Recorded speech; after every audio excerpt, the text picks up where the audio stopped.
Hello and welcome to this episode of Truth Reveal. Today we're going to be talking about a very pressing and very important question. How do you size a future that you can't see? I'm Dr. Bridget Dalton. I'm head of Truth Futures and I'm joined by my fabulous colleague. Yes, I'm Marie Antidormi, head of Quant here at Truth. Okay, so everyone wants to size the future. Every client we speak to, whether they're working in everyday FMCG or high-end luxury, wants to know where is the category going and how big is it going to be when it gets there? Yeah, and that's completely reasonable. It's the right question, but the problem we find isn't the ambition, it's the method that people are reaching to first. Yeah, completely, which is to try and survey every possible future all at once, right? To cast the net as wide as you can, capture every scenario, hedge every bet, understand that there are infinite possibilities. Yeah, and what you get back is actually not a size. You get a bit of a blur, a bit of a fog, and lots of possibilities, but actually no weight attached to any of them. And then you get clients who just can't make a decision. Yeah, fair, right? And so with that in mind, the shift we're arguing for feels potentially kind of counterintuitive. But if you want to size the future, in fact, you have to narrow your focus rather than expand it. You don't size a future by surveying every version of it. You can't do that. You size it by choosing a direction and measuring the pull toward it. Yeah, and that is the backbone of everything that we're going to be talking about today. So I think the first thing that's worth dismantling is the idea that the future is something that happens to you, right? It's a forecast you are subject to, like a weather forecast, for instance.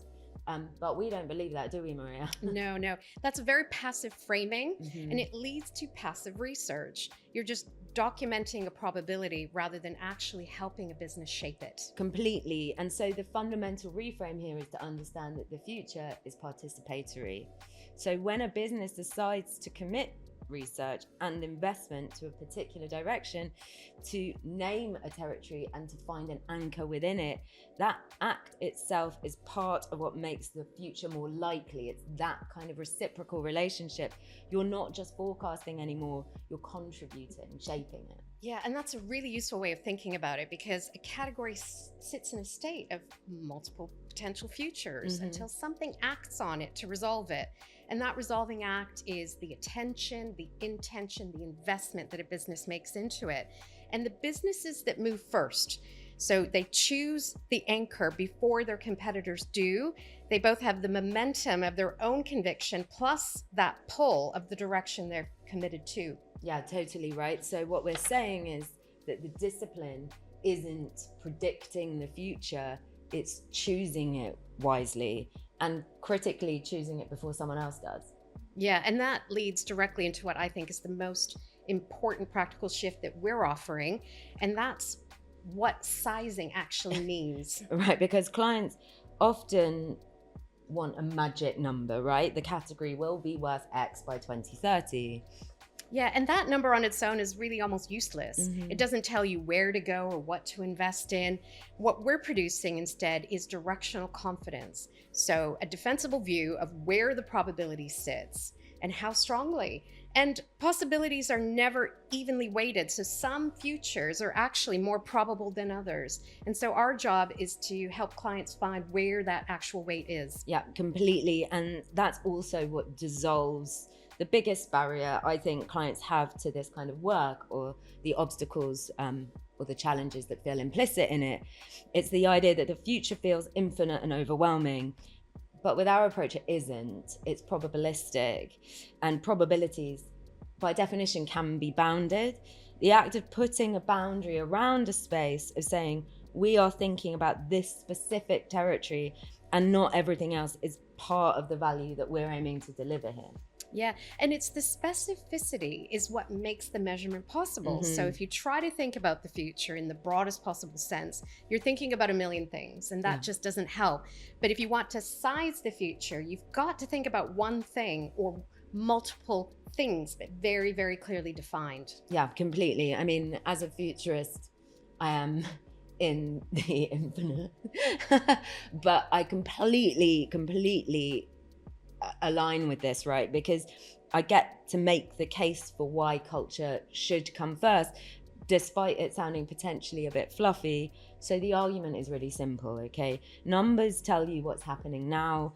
Culture tells you what's about to happen. It's about looking at the quieter signals. And if you go into quantitative research without that, you're going to risk measuring a future that's actually already happened or is indeed collapsing. Because one thing that's critical to the way that we do semiotics is the understanding that eventually every dominant code and space and narrative goes into crisis, right? Yeah. And it's that crisis that provokes the emergent response. So if you read the crisis in the dominant space, you can anticipate the emergent need before it shows up in data. I could give you an example for this, right? So we're thinking a lot about value at the moment, and it's shifting in a lot of categories. So the established premium position has been effectively hollowed out as a kind of added value growth strategy, and has also been therefore diluted by mainstream imitation until things that once signified value just no longer do. Yeah. And that's the crisis in the dominant space.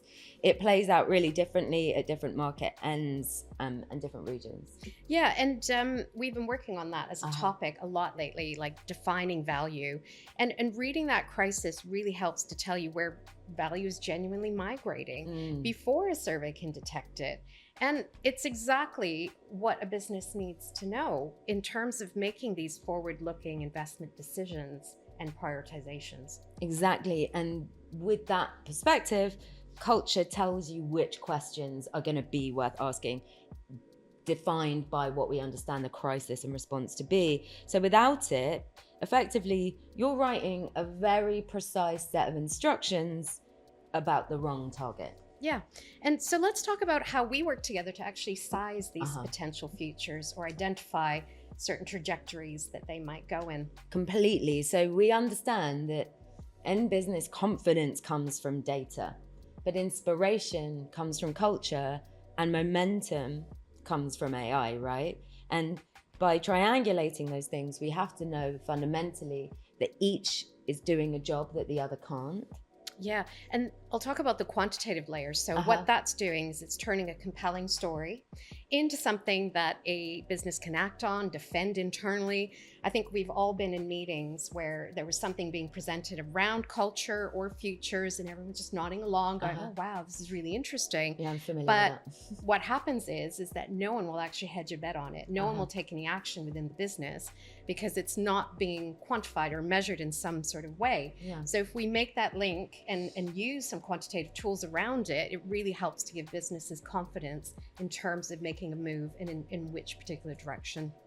Exactly. And so within that context or that framework, it's the cultural and semiotic layer that identifies the emerging territories and the tensions that are going to be worth modeling, right? It helps you start with a kind of future focused quant approach, because if you start with quant, you're already working with what is measurable today, which usually already exists, and culture helps you look around the corner and start to measure that. Yeah, and that's my favorite part. And where we use AI is just to help accelerate the work and try to help us generate or refine what we're putting into our quantitative tools. We stress test our statements, and we even get some early signals or links between what we might expect to see by putting that particular measurement in a survey and how it might link to or connect to some of our future spaces or cultural insights. Yeah. I mean, I also think it's worth being really explicit about what AI is not doing. Yeah. So we're not using synthetic respondents to stand in for real people. The cultural and the human signal is the whole point, and we're not about diluting it. We need to be really clear about where the line sits. It's part of what separates this approach from the kind of volume of AI noise that we hear in the market right now. And I think one thing that makes this feel like an integrated offer rather than two services kind of stapled together is that it's fundamentally, principally about a logical bridge between needs people have now and the needs they'll have next. Yeah, so that's something we've been working on in a few cases. So you can have a very clear map of your current need spaces. So these are real evidence spaces that inform jobs to be done, what people are trying to achieve at the moment. And what we like to look at is the cultural and future spaces that explore or trace or start to navigate where are these need spaces likely to evolve or stretch or blur or morph or merge. And that's the really interesting bit where culture plus need spaces is something that we're finding quite useful to do. Yeah, because a current need space isn't going to be replaced in the future. Yeah.